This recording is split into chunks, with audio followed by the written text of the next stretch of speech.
भीतर ही की फूट गई है। मोह के कारण बाहर की कितना ही चश्मा साफ कर लो, वह साफ चश्मे से चंद्रेश जी कुछ नहीं दिखना।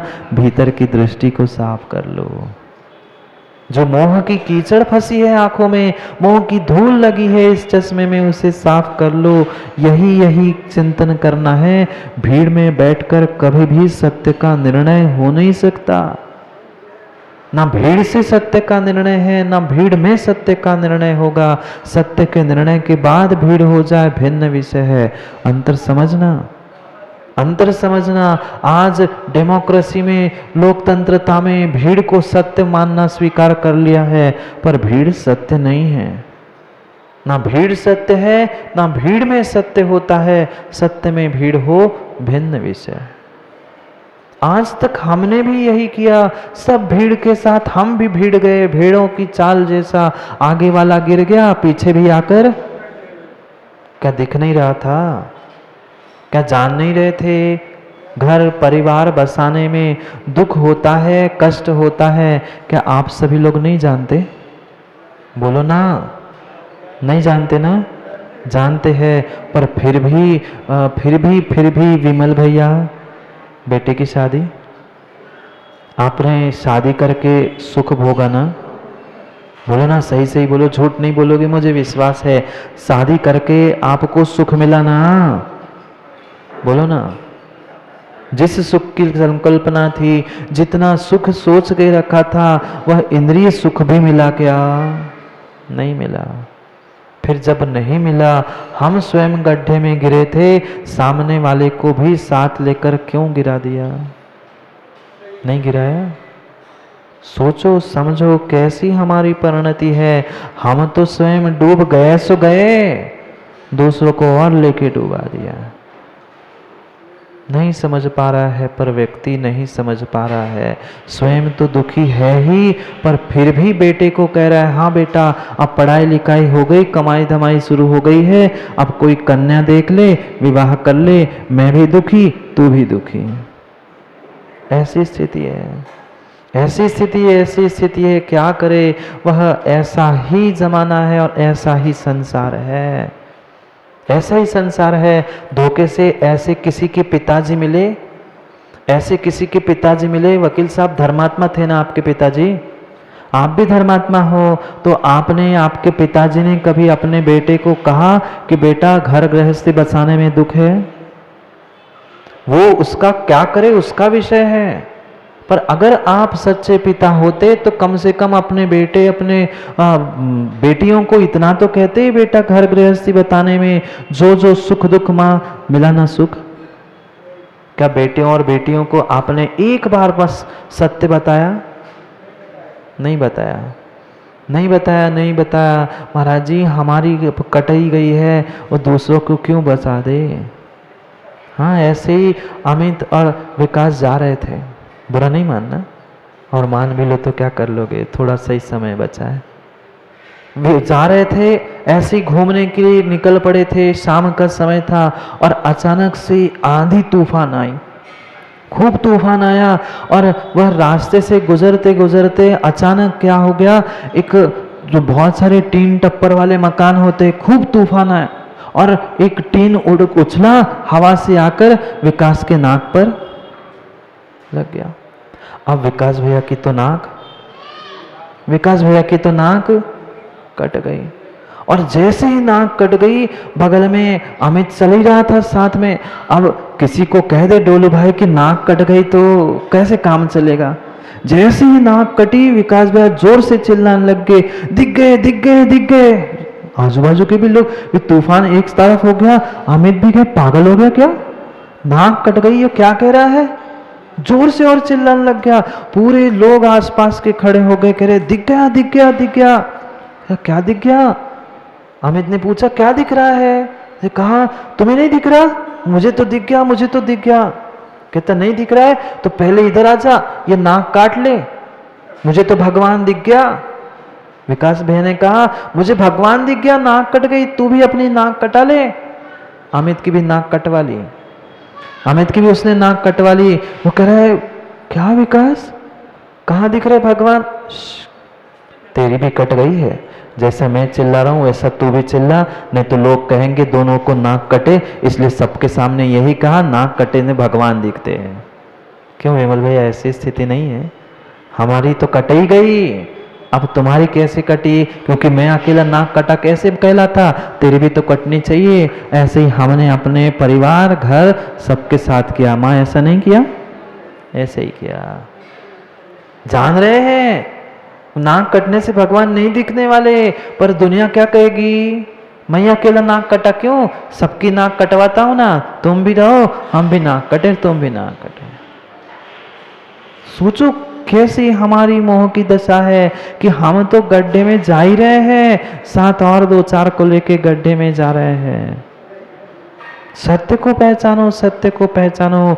ये अनुप्रेक्षा सत्य को समझाने का प्रयास कर रही है, पर सत्य भीड़ में नहीं, एकांत में मात्र आप चंद्रेश जी अनुप्रेक्षा, और कोई नहीं। अनुप्रेक्षा नाम का कोई नहीं, ना भावना नाम का कुछ।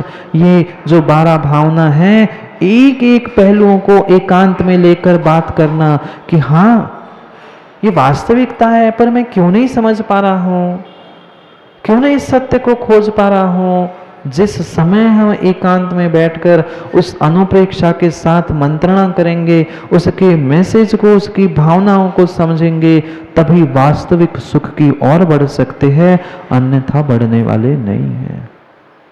कहाँ है सुख? कहाँ है सुख? कहीं बाहर इंद्रियों में, इंद्रियों के निमित्त से उत्पन्न संबंधियों में सुख मिलने वाला नहीं था। सुख तो मात्र और मात्र मेरे भीतर था। मेरे नहीं तो मेरे पास आ जाओ मांगने हैं। हाँ ऐसा ही होता है, ऐसा ही होता है।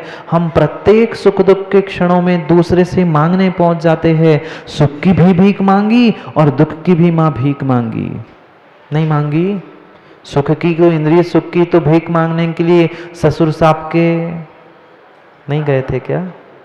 ससुर साहब के घर नहीं गए थे क्या अमित भाई भीख मांगने के लिए? सुख की, सुख खरीदा कि दुख खरीदा? बोलो ना, अब क्या बोले महाराज? चोर चोर मौसेरे भाई, कोई दूध का धुला नहीं बैठा, बिल्कुल मत घबराओ। खरीदने तो सुख गए थे, पर क्या करे, उन्होंने भी हमारे साथ धोखाधड़ी की। जैसे उनके साथ उनके ससुर साहब ने की थी, वैसे तुम्हारे ससुर ने तुम्हारे साथ। पैकिंग तो खूब सुंदर थी, पर अंदर पता नहीं क्या था। बाहर से तो सुख दिख रहा था, इंद्रिय सुख दिख रहा था, पर एक इंद्रिय सुख के पीछे कितनी जिंदगी भर की दुख को नहीं खरीदा। जब तक इस बाहर के सुख दुख का बोध नहीं हो पा रहा है, तब तक भीतर के सुख का बोध होने वाला नहीं है। नहीं कह रहा हूं मैं सबको कि घर बार छोड़कर बेच के सब वैरागी होकर छोड़ के कहीं दीक्षा ले लो, पर कम से कम उनके साथ रहते हुए अलिप्त होने की तो कला सीख लो। कब तक चिपके रहेंगे, कब तक चिपके रहेंगे? भीतर ये भी तो निर्णय कर लो कि आज नहीं तो कल मुझे अपने भीतर के सुख को अगर प्राप्त करना है तो इनसे सबसे दूर होना होगा। इन सबसे दूर हुए बिना, अलिप्तता को प्राप्त किए बिना उस शाश्वत सुख की प्राप्ति होने वाली नहीं है। नहीं है, नहीं है। जोड़ने में कभी भी सुख नहीं है, जोड़ने में कभी भी सुख नहीं है। छोड़ने में सुख अवश्य है, अवश्य सुख है छोड़ने में। वह व्यक्ति कितना ही खा ले, कितना ही खा ले, खाने से ज्यादा अगर आनंद आता है प्रतीक, तो सुबह सुबह छोड़ने में नहीं आता। आदमी 2 दिन 4 दिन बिना खाए रह सकता है, पर उपवास के दिनों में भी राजेश जी छोड़ना पड़ता है कि नहीं?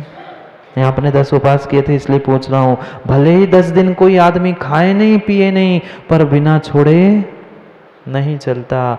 जितना जोड़ने में, खाने में आनंद नहीं आता, उतना छोड़ने में आनंद आता है। पर क्या करें, हमने प्राप्त करने में और आदमियों को जोड़ने में सुख मान के रखा था। जितने आदमी, जितने व्यक्ति, जितने संबंधी अधिक जोड़ोगे, उतना दुख, उतना कष्ट तुम्हें अधिक होगा। ये परम सत्य है। क्यों डोलू भैया, ऐसा नहीं है ना? जितने अधिक मित्र उतने अधिक दुख, जितने अधिक संबंधी उतना अधिक दुख। ये वस्तु की, व्यक्ति की जो हमारी आकांक्षा है, उससे कुछ प्राप्त करने की इच्छा है, यही तो हमें नया नया दुख दे रही है। वस्तु दुख नहीं दे रही है, वस्तु के प्रति जो मेरी आकांक्षा, मेरी इच्छा, मेरा मोह उसमें जो अटैच हुआ है, वह मोह के कारण उस वस्तु से मुझे दुख मिल रहा है। वस्तु ना दुख थी, ना वस्तु सुख थी। वस्तु न दुख थी, न वस्तु सुख थी। वस्तु तो जो थी वैसी थी, मात्र उसमें जो मेरी अटैचमेंट, मेरा जो मोह था, वह ममत्व परिणति, मेरी आकांक्षा, मेरी इच्छा मुझे दुख दे रही थी।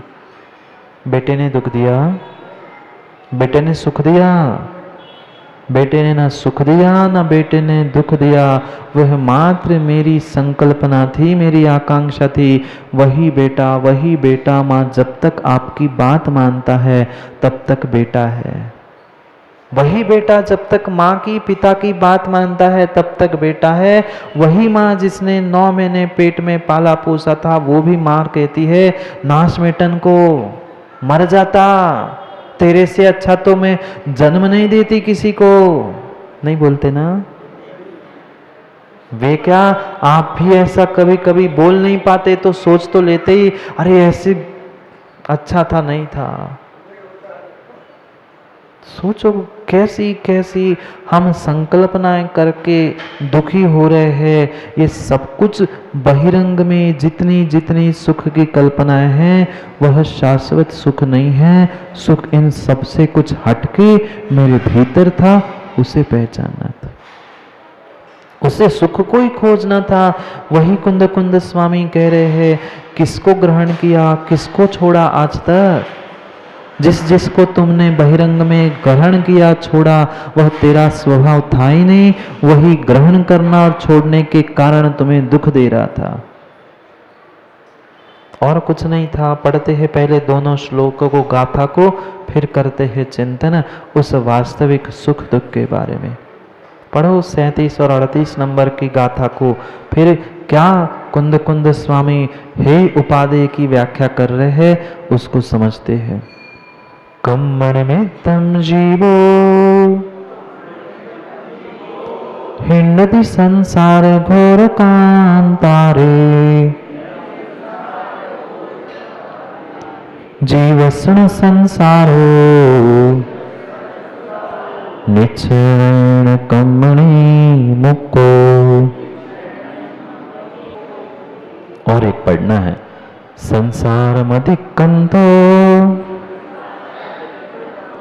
जीवो वादे मिदि विचिंतिजो, संसार दुःखंतो जीवो सो हेय मिदि विचिंतिजो।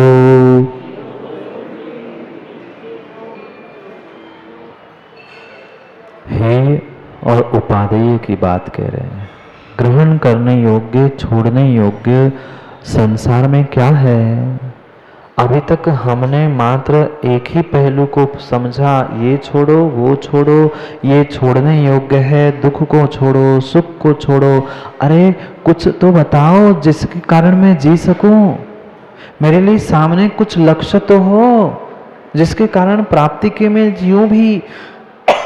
सभी मात्र नकारात्मक ही बताओगे कि दुख है, सुख नहीं है, सार नहीं है, तो मैं ग्रहण किसको करूं? जीवित रहूं तो किसके लिए रहूं?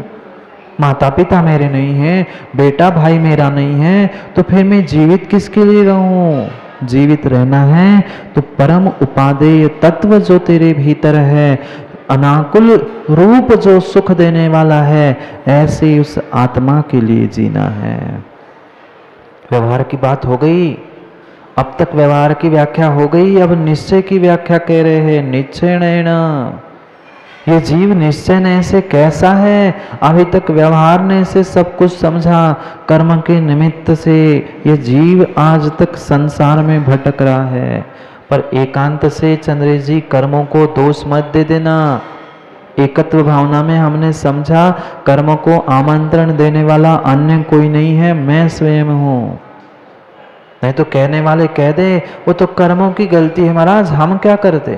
वो तो उम्र की गलती है, उसके कारण हुआ नहीं। ना कर्मों की ना उम्र की किंचित भी किसी की गलती नहीं। गलती अगर किसी की है तो मेरे स्वयं के परिणामों की है। कर्म निमित्तम जीवो, कर्म के निमित्त से जीव हिंडदी संसार घोर कांतारे।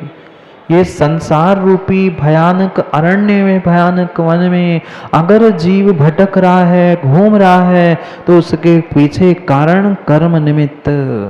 और कर्मों का करता धरता, कर्मों का करता धरता, उन कर्मों का कोई मुखिया, कर्मों का कोई राजा है तो मोहनी कर्म है। जिसने मोहनी को 10वें गुण स्थान में जीत लिया, नाश कर लिया, उसने संसार को जीत लिया।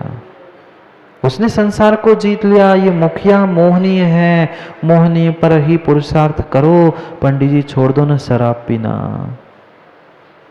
शराब पीना छोड़ दो, मोह की शराब पीना छोड़ दो। कब तक राग करते रहेंगे, कब तक द्वेष करते रहेंगे? ये राग द्वेष दोनों इस मोह की ही संतान है। ये मोह की ही संतान है। राग द्वेष, वस्तु को प्राप्त करने का राग है, इस वस्तु से दूर होने का द्वेष है। ये दोनों के दोनों मोह की ही संतान है। उन दोनों से दूर होने का पुरुषार्थ करो, उसके बिना संसार छूटने वाला नहीं है। जब जब मैं राग द्वेष में जीता हूं तब तब मुझे दुख मिला है। और जब जब राग द्वेष छोड़कर कुछ क्षण भी मैं बैठता हूं, कुछ क्षण के लिए तो हमें सुख शांति का वेदन हुआ है। क्यों वकील साहब, यहाँ सुख शांति नहीं मिलती क्या? जिनवाणी सुनते हो तो वहां अच्छा नहीं लगता क्या? कितनी तो भरी बुरी सुना देता हूं, फिर भी क्यों लगता है? क्योंकि वास्तविकता का बोध हो रहा है। ये अपने भीतर पहुंचने का प्रयास चल रहा है। अभी तक जिसमें हम चिपके थे, जिसमें संलग्न थे, जिसमें हमने अटैचमेंट बना के रखी थी, उससे हमें पृथक होने की कला हमें सिखाई जा रही। इसलिए उस वस्तु को समझने में हमें आनंद आ रहा है। जीवस्ण संसारो, जीवस्य ऋण संसारो, जीव में संसार नहीं है। बहुत अच्छे से समझना, बहुत अच्छे से, जीव में संसार नहीं है, संसार में जीव अवश्य है। अंतर आया समझ में? ये चतुर्गति भ्रमण, 84 लाख योनि आदि पंच परावर्तन, इसमें तो जीव घूम रहा है, पर जीव के भीतर संसार नहीं है, संसार में जीव अवश्य है। नहीं आया अंतर समझ में? जीव में संसार नहीं है, पर संसार में जीव अवश्य है।